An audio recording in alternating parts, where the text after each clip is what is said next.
Bonjour à tous et merci d'avoir l'opportunité au moins de vous parler en vidéo puisque je ne peux pas être avec vous aujourd'hui. Bon, revenu de cette COP 29, on se rend compte que l'atmosphère est vraiment très tendue et ça a été très difficile.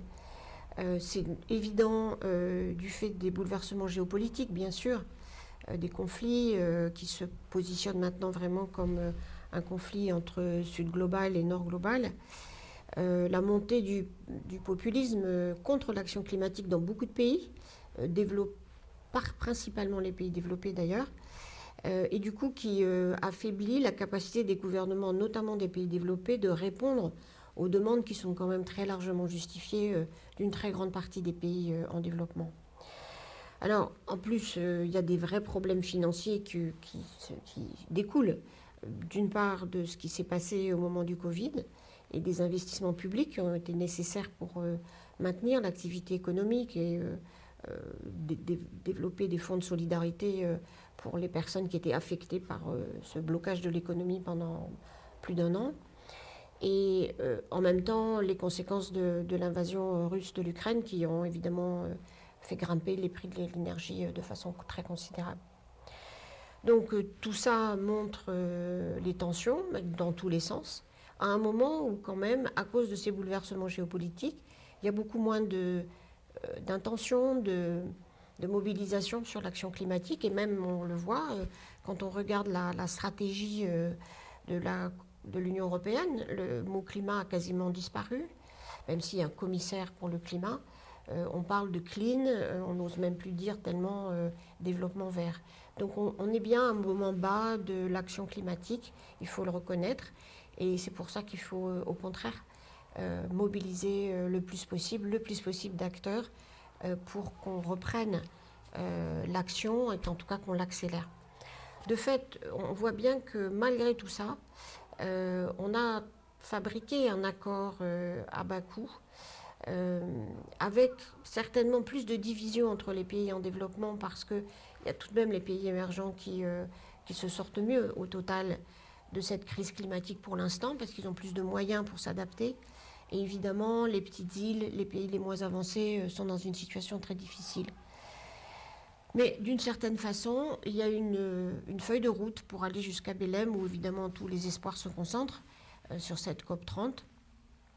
Et on voit quand même que le multilatéralisme continue à être une valeur, puisqu'on essaye, malgré toutes les difficultés, malgré la pression quand même des représentants de l'énergie fossile, à la fois les représentants des entreprises, mais aussi les pays qui vivent du pétrole ou du gaz, qui ont beaucoup envahi l'espace de cette COP à Bakou, continuant ce qui s'était passé à Dubaï l'année dernière, et même ce qu'on avait vu apparaître à Sharm el-Sheikh en Égypte.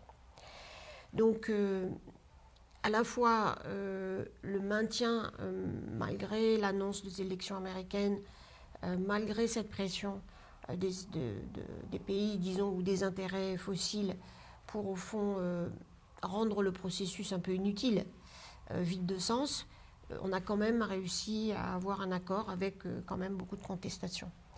Et de fait, ce qui est en train de s'installer progressivement, mais bien trop lentement, c'est l'idée que ces investissements dans la solidarité vis-à-vis des pays en développement, c'est pas de la charité, c'est pas de l'aide au développement classique, c'est vraiment un investissement collectif pour que les stratégies, les trajectoires de développement soient compatibles avec cet accord de Paris. Et ça, c'est pas de la charité, c'est un investissement en fait extraordinairement rentable.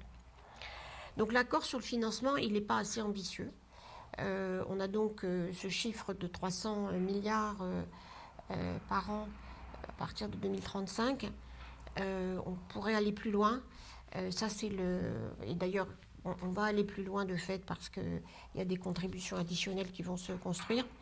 Et il faut absolument quand même continuer sur cette roadmap pour aller progressivement vers ce qui est l'objectif aujourd'hui, qui a été reconnu par tout le monde, et c'est important, qu'il faut dégager de financement public et privé du point de vue international, au-deçà de la mobilisation domestique des financements, il faut 1,3 milliard par an pour les pays en développement pour que cet investissement dans la transition énergétique et écologique et dans l'adaptation puisse se faire.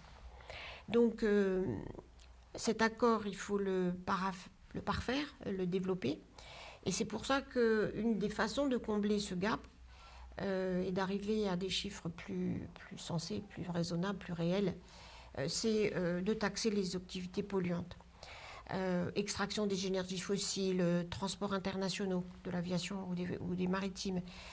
Il faut lever davantage de fonds, notamment en s'appuyant sur un principe reconnu par tous depuis très longtemps, qui est le principe pollueur-payeur, et qui aujourd'hui ne s'applique pas. Et donc les pollueurs doivent payer leur juste part, puisque ce n'est pas eux qui, évidemment, souffrent le plus des impacts du changement climatique, mais ils y contribuent, évidemment, très largement. Donc c'est injuste que des profits si importants soient accumulés, notamment dans les industries au sens large, nationales ou privées, de l'énergie fossile, et qu'en même temps, ils ne contribuent pas à leur part. Alors, il y a une minorité de pays qui continuent à se battre contre, mais on ne peut pas atteindre les objectifs de Paris sans une transition juste des contributions, des combustibles fossiles. Mais il y a eu en même temps, indépendamment de cet accord trouvé à la dernière minute, il y a eu des moments positifs, notamment les plans climatiques ambitieux du Royaume-Uni et du Brésil, et ce qui était un peu une surprise, l'annonce par l'Indonésie de s'engager à supprimer progressivement l'électricité au charbon d'ici 15 ans, ce qui est beaucoup plus tôt que ce qui était leur plan climat initial. Et cela comme le résultat d'une coopération internationale qui semble avoir réussi. Donc c'est un leadership très inspirant au moment où on en manque le plus et où il compte le plus. Donc d'une certaine façon, ce que je voudrais vous dire, c'est que oui, le moment est difficile. On est à un point bas de l'action climatique. En même temps, quand on regarde, on prend un plan large, on recule, hein, pas seulement sur la COP ou sur les annonces des gouvernements, mais on voit bien qu'il y a une grande bataille qui est engagée, une grande bataille technologique. Il y a maintenant des industries, des entreprises, des autorités locales qui accentuent ou accélèrent leurs actions. Et au fond, c'est maintenant qu'il faut en tenir bon, ne pas se laisser impressionner par ces vents contraires, et au contraire, regarder ce qui est de positif, remobiliser tout ce qui a pu l'être avant l'accord de Paris, et se rendre compte que tout de même aujourd'hui, les citoyens et les gouvernements qui veulent une action climatique forte et qui se rendent compte des coûts du changement climatique sont beaucoup plus nombreux qu'il y a 10 ans. Donc il faut aller de l'avant. Il faut évidemment que l'Europe tienne son rôle, et la France évidemment aussi, pour montrer l'exemple, parce que c'est ça qui va rendre crédible, dans un contexte de défiance généralisée, il faut bien le reconnaître, qui va montrer que c'est possible d'avoir un développement économique, d'avoir un développement qui soit inclusif sur le plan social, qui soit juste, et qui en même temps respecte ces accords de Paris. Donc, ce n'est pas le moment de baisser les bras. Merci.